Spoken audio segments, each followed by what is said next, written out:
In a quiet suburban town, there stood a small, crooked house at the very end of Maple Street. Its paint was peeling, the fence leaned to one side, and the roof looked older than the street itself. Every other house on Maple Street was modern, polished, and expensive. And every other neighbor laughed at that one house.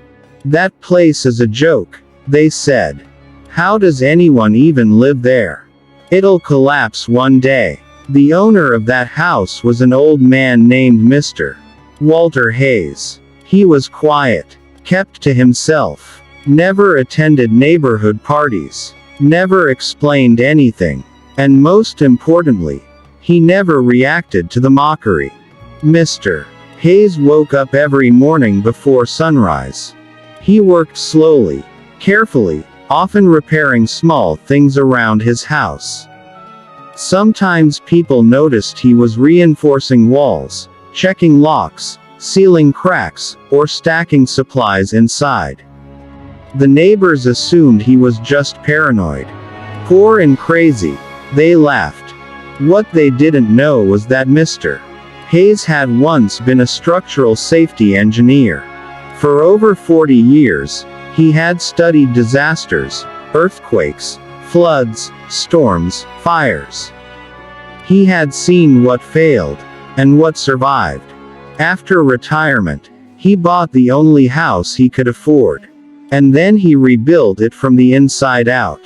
Not for beauty, for survival. Across the street lived Daniel Brooks, a successful real estate agent. Big house. Glass windows. Perfect lawn. One afternoon, Daniel joked loudly while mowing his lawn. "Hey Walter. When are you tearing that thing down and building something real?" Walter looked up, smiled politely, and said calmly, "I already did." Daniel laughed, assuming it was a joke. Life went on. Neighbors upgraded kitchens, installed pools, added balconies and skylights. Walter added none of that. He added steel beams, shock-absorbing joints, hidden drainage systems, emergency lights, water reserves. Inside, his house looked simple, almost empty. Outside, it looked weak. Then came the warnings. Meteorologists reported unusual underground activity. Small tremors. Pressure shifts. The town shrugged it off. "This isn't California," they said. "Nothing ever happens here." Walter listened carefully. That night, he moved his car inside his reinforced garage, checked every latch, and sat quietly with a flashlight beside him. At 2:17 a.m., the ground roared. Walls shook. Windows exploded. The earth cracked open like paper. A powerful earthquake ripped through the town. Modern houses with large glass fronts shattered instantly. Roofs collapsed. Pipes burst. Power went out. People screamed in the darkness. Daniel's mansion cracked down the middle. His living room ceiling collapsed.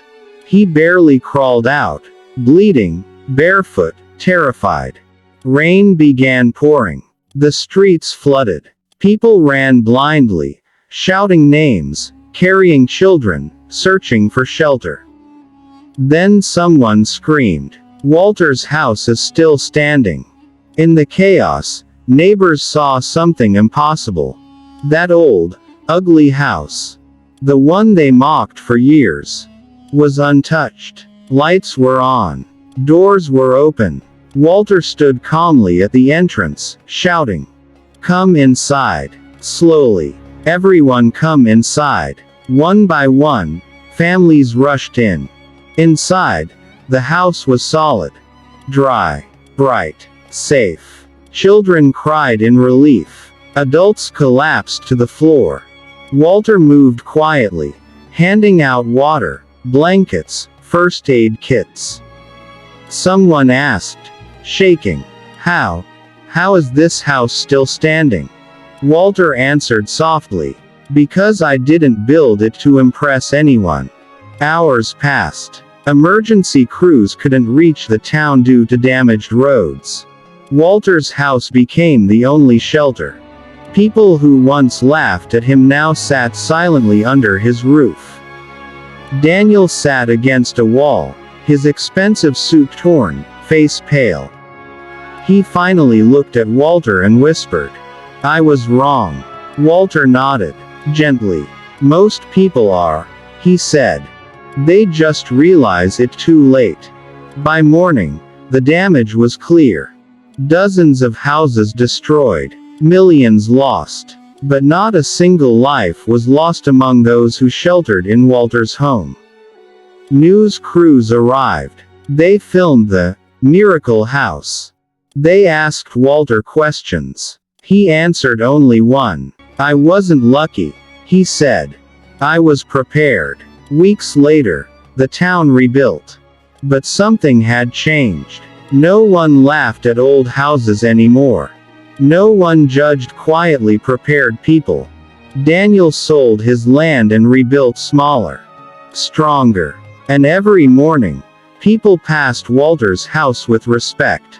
Some even stopped to say thank you. Walter would smile and return to his quiet work. Final moral, narration line. People judge by appearance. But when life tests you, it's not beauty, money, or pride that saves you. It's wisdom, humility, and preparation.